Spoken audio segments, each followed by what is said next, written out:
Yeah, okay. So this is a little video concerning the pronunciation of some physicists or engineers who did a lot in terms of heat transfer or maybe fluid mechanics or aerodynamics. So, dear Dr. Fu, I hope I pronounce this properly and you can maybe practice. And yeah, I'm very happy that you want to pronounce this because it means a lot to me if we preserve the credit of the people who actually invented this great stuff.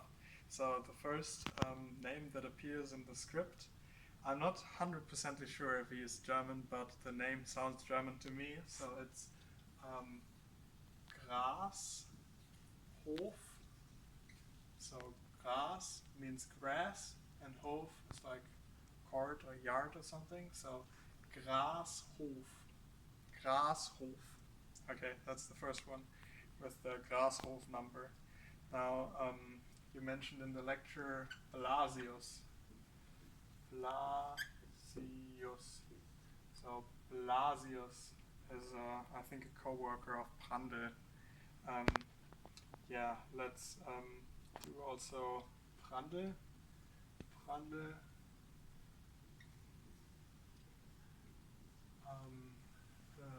I think he worked in Göttingen, so Prandtl, and he had a very interesting function that you showed me the solution for, the analytical solution. I'm very grateful for that. That's called the Prandtl-Meyer integral, or Prandtl-Meyer function. So I could write that down, but I'll do that in another video. Then there's also one extension of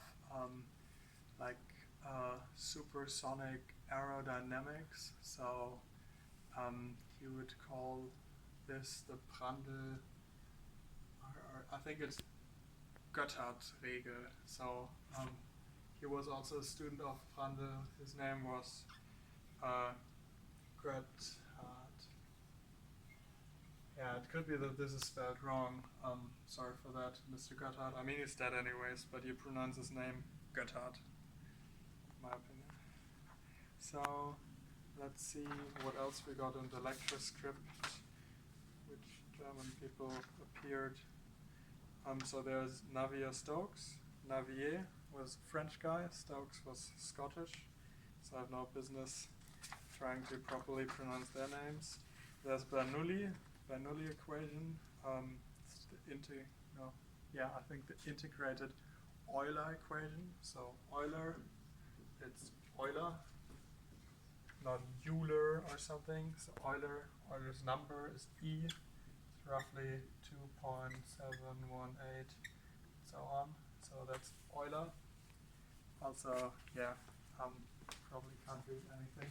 So after we had Euler with E, we can do e to the minus x squared over 2 and integrate that from minus infinity to infinity. And then we get the normal distribution of basically everything. And that is the Gaußsche Glockenkurve. So you might know Gauss. That's unfortunate. I'll try to turn it on. Sorry people. Okay, so Gauss. That's a German sharp S. You could also spell it in English like this. So that's Gauss. Euler, probably the two best mathematicians. But I mean, if you ask English people, they'll always say Newton or like Leibniz. Couldn't do shit. But I think that Leibniz was at least as good as Newton, but that's another debate. So there's von Karman.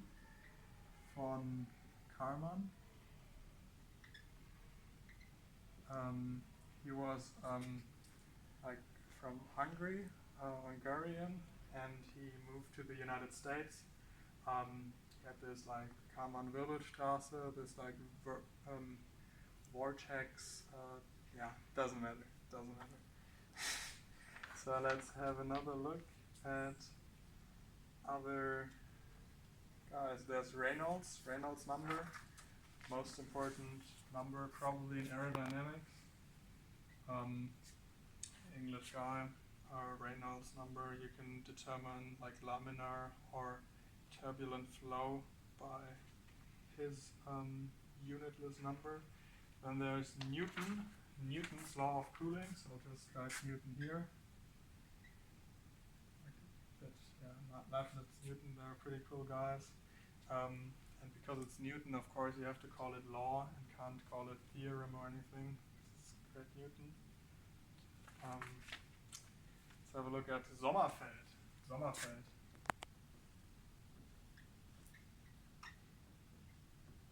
So Sommerfeld, I think he was teaching in Munich or something. Either he married the daughter of, I can't remember the other guy, but some other guy as well, or the other guy married his daughter. But it's a pretty funny story. You can just put in Sommerfeld on Wikipedia or something and read it up. It's really funny. So we got Sommerfeld. Also important in like machine elements. Okay, now the main guy of heat transfer, because his number is probably the most used. It's Nusselt. So Nusselt, Wilhelm Nusselt. Wilhelm is German for William. So Nusselt is the name. It's not Nusselt, it's Nusselt with a U. Nusselt. So Nuss actually is like a little, I don't know, but you know, Ice Age is Scratch, and he always has this little acorn or something, and that's a nuss. So yeah, it's that's nuss. And Nusselt. Say it together. Nusselt. All right. So let's have a look at more guys. Who's there? Who else? Who hasn't got any? Who wants some more? Reynolds Colburn. I have no idea who Colburn is, but no, sorry, Colburn. Sorry. Couldn't find anything on him, so probably from the United States or something. So Thomas Stanton is probably also English.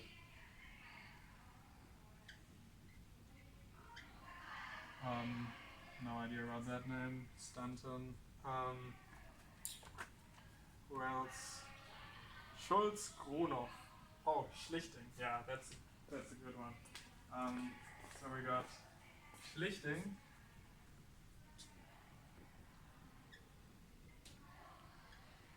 And you should also mention Trockenbrot.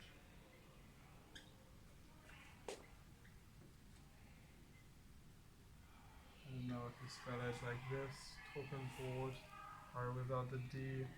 I don't know, but Schlichting and Trockenbrot, these are pretty important guys in aerodynamics. So we haven't got this guy in our class, but should have heard that name. Schlichting, Schulz,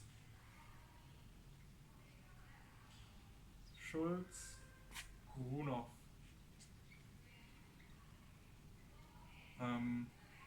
Yeah, and the local skin friction coefficient, I don't know about him, but Schulz looks pretty German to me as well. It's actually a lot of aerodynamics invented by German people, so a lot of these names are German. There's Whittaker, probably something English.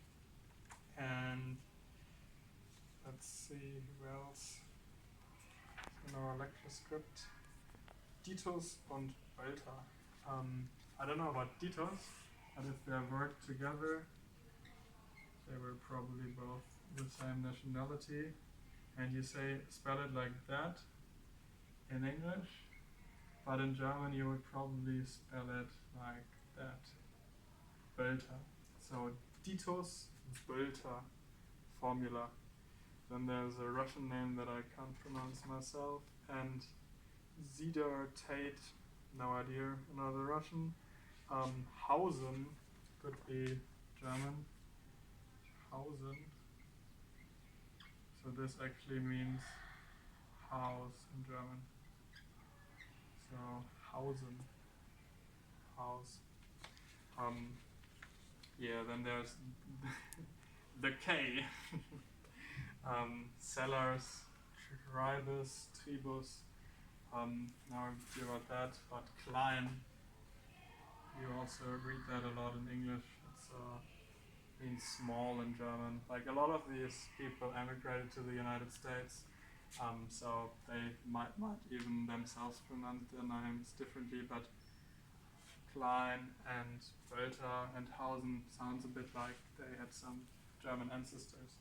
So that's all I've got, I think. Yeah, enjoy practicing Nusselt and that kind of stuff. I hope this helped a little bit, and have a nice life, I guess.